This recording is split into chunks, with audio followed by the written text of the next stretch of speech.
It's really hard to summarise what So You Think You Can Dance has meant to me. I think I've met some great, incredibly inspiring people. I love the idea that you can do something that you love, and it's not because you want to become rich and famous. It's just because you love it. I think there's something so great about that. I love the fact that who would have predicted that a show like this would ever be on Fox? If someone turned around and went, okay, it's going to be prime time on Fox and there's going to be a pas de bras, I mean, they just wouldn't, no one would have predicted that. I love that. And I think for me personally, I mean, it's completely changed my life. I came here and I didn't know what to expect. I had no idea. I never envisaged that the show would be this successful. And it's completely changed my life. I came here, I had an adventure, I worked with tons of great people.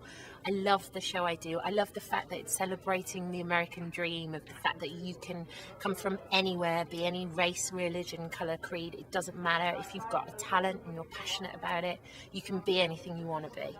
And I even feel that personally too, I come from a very small town, and my mum and dad aren't anyone famous, and I never went to stage school, and I have a house in Beverly Hills, and I love the job I do, and I still feel, I feel incredibly grateful for it.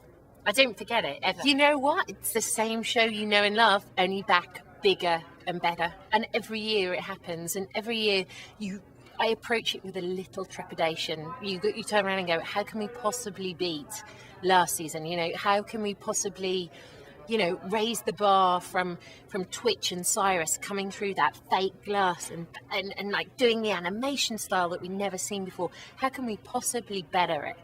And yet somehow, because of everybody that works on the show and the talent of the dancers, every year the bar is raised. And so that's all I can say is it's the same show you know and love, but bigger and better. The auditions so far for season 10 have been really exciting. I think because people are realising that they don't have to just stick to one genre.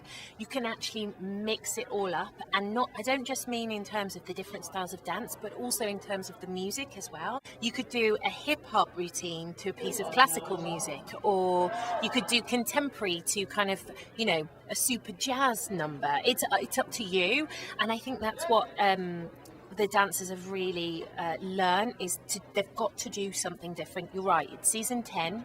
We've seen 1 million people by now, and they've got to do something different and make the judges sit up in their seat and take notice. I actually can't believe that So You Think You Can Dance is on for the 10th season. When I first came here, however many years ago, I think it was probably about 7 now, because we doubled up one year.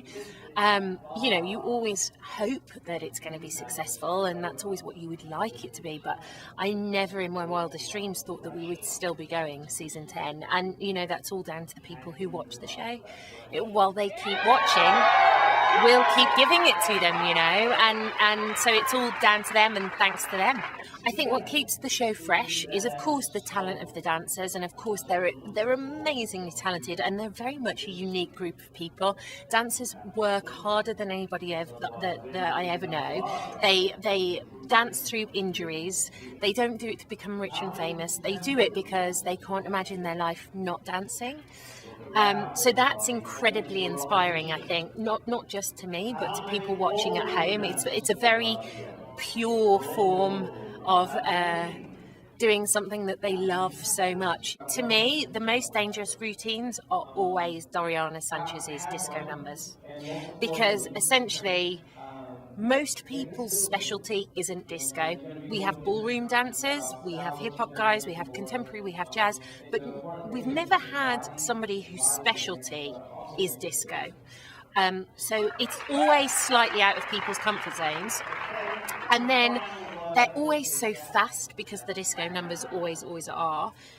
And then there's normally about 15 lifts that and they have to keep moving at the same time and spinning around. And it's that moment where it's two people who are together that maybe have only rehearsed for 6 hours. They're not normally partners, and we've put these two people together, and this guy is flinging this girl around, and he has to be there for every step of the way, and she has to lift and pull up and do all of that. So those are always the most dangerous. And I also know, actually, they're the most dangerous because of the costume department as well. Because undoubtedly, the girls are always beaded, and the guys have to have a shirt that has underwear attached to it. It chafes. It's dangerous.